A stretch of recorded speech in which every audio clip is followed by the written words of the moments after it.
सवाल पूछे, मैं आ रहा हूं मेजर शाह आपके पास। नेपाल की अंतरिम पीएम सुशीला कार्की नेपाल के युवाओं और उनके मुद्दों पर क्या खरी उतरेंगी? सीधा और स्पष्ट सवाल पूछा, क्योंकि वो सीजीआई रही नेपाल की। 77% ने कहा हाँ वो खरी उतरेंगी। अब ये खरे उतरने का मतलब क्या है, ये मैं पूछना चाहूंगा आगे चल के।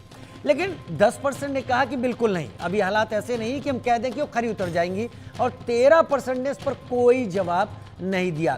तो 77% ये कह रहे हैं कि वो खरी उतरेगी। अगला सवाल, जनजी आंदोलन के बाद नेपाल की राजनीतिक व्यवस्था बदल चुकी है, आपकी राय? 72% ने कहा हाँ बिल्कुल बदल चुकी है, जो पहले था अब वो नेपाल नहीं है, अब नई नीतियों से गवर्न हो रहा है। 23% ने कहा बिल्कुल नहीं, इतनी जल्दी ये चीजें नहीं होती, और 5% ने इस पर कोई भी सवाल नहीं लिया। चलिए अभी आप लोग बने रहे मेरे साथ, लेकिन अभी प्रधानमंत्री मोदी का रुख कर लेते हैं। वो नॉर्थ ईस्ट के 5 स्टेट्स की यात्रा पर हैं, क्या कह रहे हैं अभी सुन लेते हैं। आते जाते रहते हैं, वहां भी कम कीमत में ठहरने की व्यवस्था हो, इसके लिए दोनों शहरों में मणिपुर भवन बनाया गया है। इन भवनों से मणिपुर की बेटियों को बहुत मदद मिलेगी, और जब बच्चे वहां सकुशल होंगे तो यहां माता पिता की चिंता भी कम रहेगी। साथियों, हमारी सरकार पूरी संवेदनशीलता से आपके जीवन की मुश्किलों को कम करने का पूरा प्रयास कर रही है। मैं जानता हूं मणिपुर के कई हिस्सों में बाढ़ से भी बहुत परेशानी होती है। इस समस्या को कम करने के लिए भी सरकार कई प्रोजेक्ट पर काम कर रही है। साथियों, मणिपुर देश का वो राज्य है जहां माताएं बहनें इकोनॉमी के फोरफ्रंट में है। ईमा कैथल की परंपरा इसका बहुत बड़ा प्रमाण है। मैं नारी शक्ति को भारत के विकास की, आत्मनिर्भर भारत की भी धुरी मानता हूं। इसकी प्रेरणा हम यहां मणिपुर में देख रहे हैं।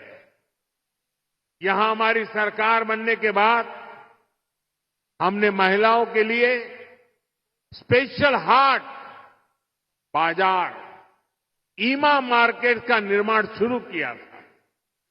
मुझे खुशी है कि आज 4 ईमा मार्केट का भी उद्घाटन किया गया है।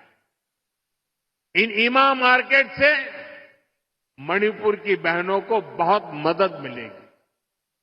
साथियों, देश के हर नागरिक का जीवन आसान बनाना ये हमारा लक्ष्य है।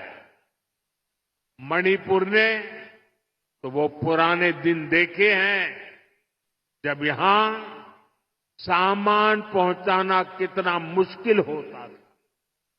रोजमर्रा की चीजें सामान्य परिवारों की पहुंच से बाहर होती थी। बीते सालों में हमारी सरकार ने उन पुरानी परेशानियों से मणिपुर को बाहर निकाला है। मैं आप सभी के लिए एक और खुशखबरी लेकर आया हूं। हमारी सरकार चाहती है आपकी बचत बढ़े, आपका जीवन और आसान बने। इसलिए अब सरकार ने जीएसटी को बहुत कम कर दिया है। इससे मणिपुर वालों को डबल फायदा होगा। इससे हर रोज इस्तेमाल होने वाली अनेक चीजें जैसे साबुन, शैम्पू, हेयर ऑयल, कपड़े, जूते, ये सब सस्ती हो जाएगी। सीमेंट और घर बनाने के सामान की कीमतें भी कम होने जा रही है। सरकार ने होटलों पर खाने पीने पर भी जीएसटी को बहुत कम कर दिया है। इससे यहां के गेस्ट हाउस वालों को, टैक्सी ढाबे वालों को बहुत फायदा होगा। यानी यहां पर टूरिज्म बढ़ाने में भी मदद मिलेगी। साथियों, मणिपुर की हजारों वर्ष पुरानी समृद्ध विरासत है। यहां संस्कृति की जड़ें मजबूत है, गहरी है। मणिपुर मां भारती के मुकुट पर सजा मुकुट रत्न है। इसलिए हमें मणिपुर की विकासवादी छवि को निरंतर मजबूत करना है। मणिपुर में किसी भी तरह की हिंसा दुर्भाग्यपूर्ण है। ये हिंसा हमारे पूर्वजों और हमारी भावी पीढ़ी के साथ भी बहुत बड़ा अन्याय है। इसलिए हमें मणिपुर को लगातार शांति और विकास के रास्ते पर आगे लेके जाना है और मिलकर के जाना है। भारत की आजादी की लड़ाई में, भारत की रक्षा में मणिपुर के योगदान से हमें प्रेरणा लेनी है। ये मणिपुर की ही धरती थी जहां इंडियन नेशनल आर्मी ने पहली बार भारत का अपना ध्वज फहराया था। नेताजी सुभाष ने मणिपुर को भारत की आजादी का द्वार कहा था। इसी मिट्टी ने अनेक वीर बलिदान दिए हैं।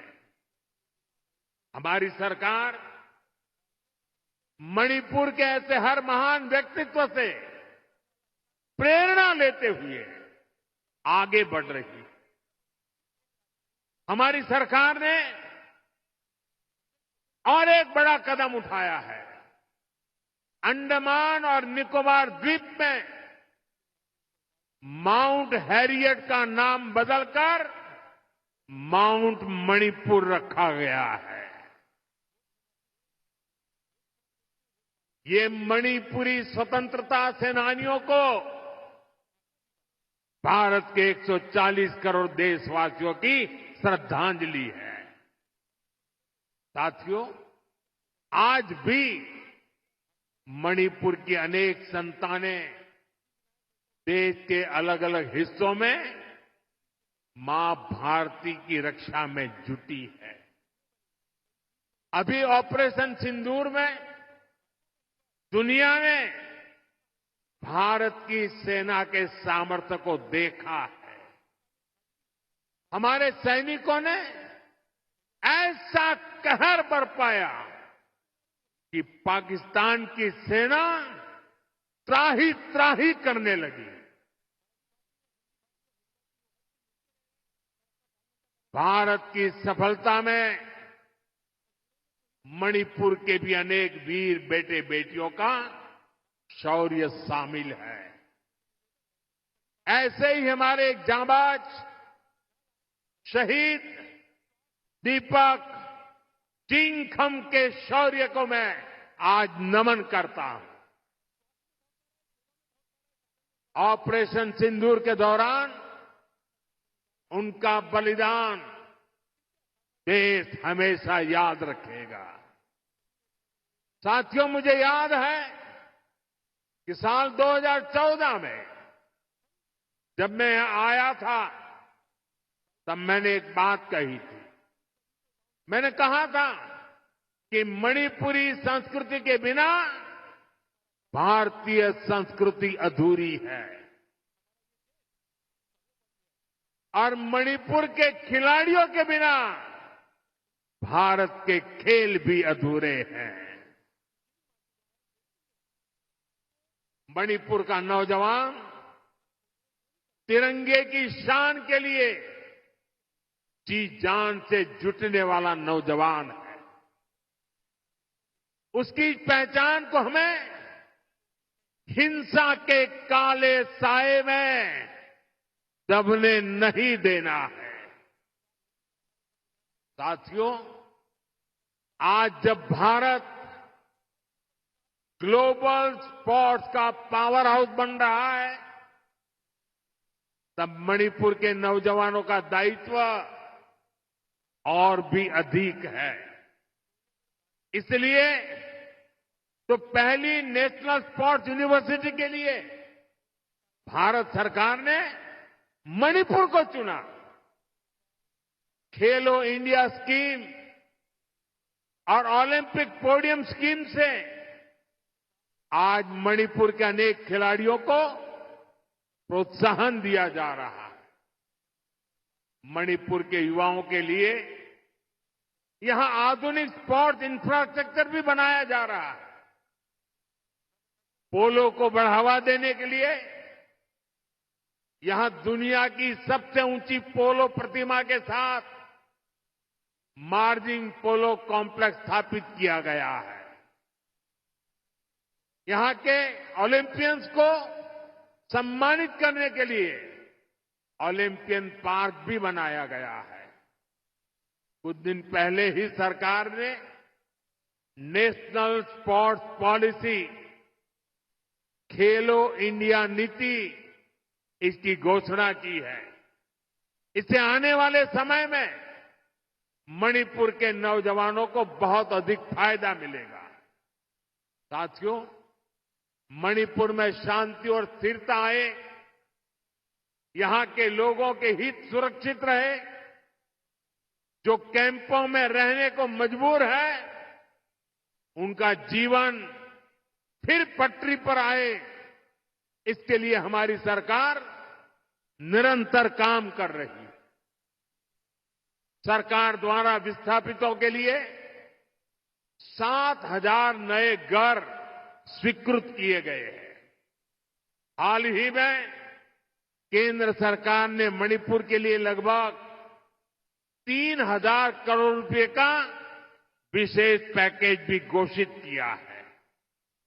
इसमें विस्थापितों की मदद के लिए 500 करोड़ रुपए से अधिक का प्रावधान किया गया है। जिन्होंने हिंसा की आंच सही है, वो जल्द से जल्द सामान्य जीवन की तरफ लौटे, ये हमारी बहुत बड़ी प्राथमिकता है। मणिपुर पुलिस के लिए बना नया हेडक्वार्टर भी इसमें आपकी बहुत मदद करेगा।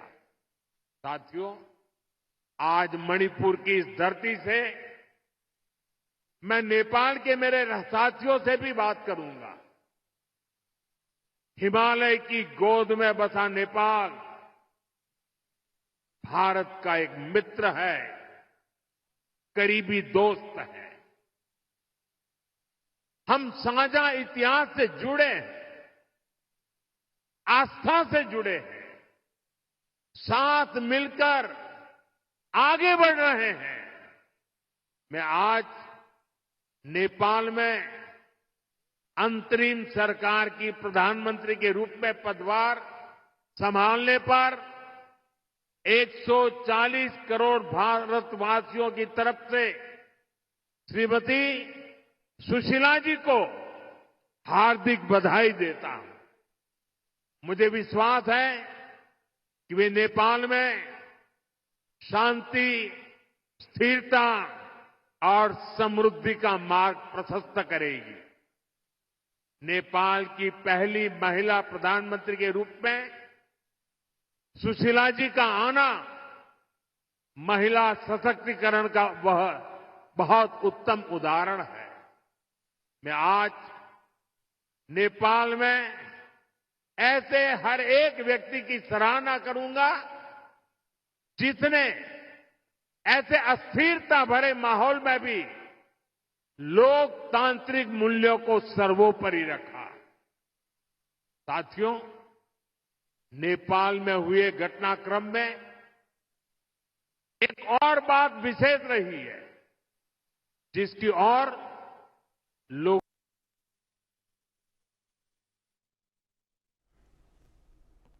तो Manipur urban road project Imphal संभावनाओं की जगह है। पीएम ने कहा मणिपुर को परेशानियों से बाहर निकाला। काम बड़ी मेहनत और पवित्रता के भाव से करते हुए देखे जा रहे हैं। सोशल मीडिया पर आ रही उनकी तस्वीरें मैंने भी देखी है। उनकी ये सकारात्मक सोच, ये सकारात्मक कार्य न केवल प्रेरणादायक है, बल्कि ये नेपाल के नवोदय का स्पष्ट संकेत भी है। मैं नेपाल को उसके उज्जवल भविष्य के लिए शुभकामनाएं देता हूं। साथियों, 21वीं सदी में आगे बढ़ता हुआ हमारा देश एक ही लक्ष्य लेकर चल रहा है, विकसित भारत का लक्ष्य। और इस लक्ष्य की प्राप्ति के लिए मणिपुर का विकास भी जरूरी है।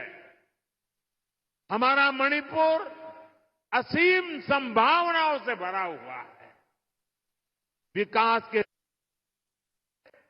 हम एक कदम भी ना बढ़े, ये हम सभी का कर्तव्य है।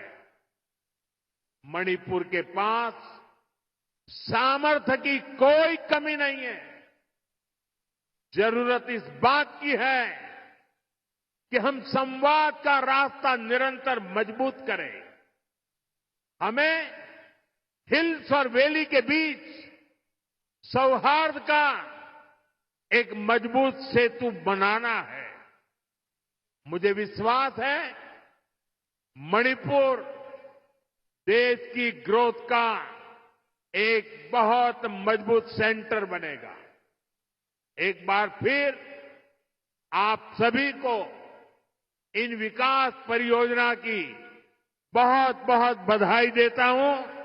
मेरे साथ बोलिए, भारत माता की, भारत माता की, भारत माता की। बहुत बहुत धन्यवाद। तो प्रधानमंत्री मोदी को आप सुन रहे थे इम्फाल से पीएम मोदी, जहां पर इम्फाल संभावनाओं का शहर है, ये बात पीएम ने कही। मैं मणिपुर के लोगों के जज्बे को सैल्यूट करता हूं, मणिपुर को परेशानियों से बाहर निकाला। ये तमाम बातें कही गई हैं। आपको बता दें पीएम मोदी मणिपुर के दौरे पर हैं। राज्य में मई 2023 में हिंसा भड़कने के बाद ये उनका पहला दौरा है।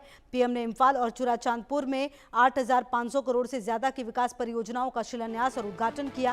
पीएम मोदी ने इम्फाल में कार्यक्रम को संबोधित करते हुए कहा कि मणिपुर की हजारों वर्ष पुरानी समृद्ध विरासत है। यहाँ किसी भी तरह की हिंसा दुर्भाग्यपूर्ण है। यह हिंसा हमारे पूर्वजों और हमारी भावी पीढ़ी के साथ बहुत बड़ा अन्याय है। हमें मणिपुर को लगातार शांति और विकास के रास्ते पर लेकर जाना है।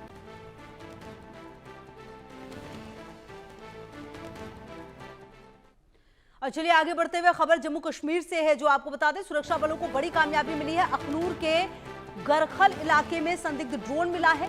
गरखल के फत्तू कोटली इलाके से ड्रोन बरामद हुआ है। जम्मू कश्मीर पुलिस ने यह ड्रोन जब्त किया है, जांच जारी है। फिलहाल ये पता नहीं चल पाया है कि ये दुश्मन का ड्रोन था या नहीं, लेकिन आपको बता दें कि अखनूर में ये संदिग्ध ड्रोन मिला है। सुरक्षा बलों को बड़ी सफलता मिली है। बहरहाल देखना यह होगा कि ये ड्रोन किसने भेजा है, क्या मकसद इस ड्रोन को भेजने के पीछे, ये वो तमाम सवाल। बहरहाल सुरक्षा बलों को ये कामयाबी मिली है जहां पर संदिग्ध ड्रोन जब्त किया गया। हालांकि देखिए पहला मौका नहीं है। अगर आप जम्मू कश्मीर की बात करें तो यहाँ पर आए दिन जो ड्रोन है वो मिलता रहता है। ड्रोन से कई तरह के सामान जो है वो भेजे जाते रहे हैं और कहीं ना कहीं ये जो ड्रोन है अब ये संदिग्ध बताया जा रहा है। फिलहाल अब इसकी जाँच हो रही है। देखा यह जा रहा है कि जो ये ड्रोन जब्त किया गया है इसमें क्या कुछ मिला हुआ है, कहां से ये भेजा गया है, ये तमाम चीजें जांच का विषय होगी। अखनूर में ये गरखल के फत्तू कोटली इलाके से ये बरामद हुआ है। जम्मू कश्मीर पुलिस ने जब्त किया है ड्रोन, जांच लगातार जारी है।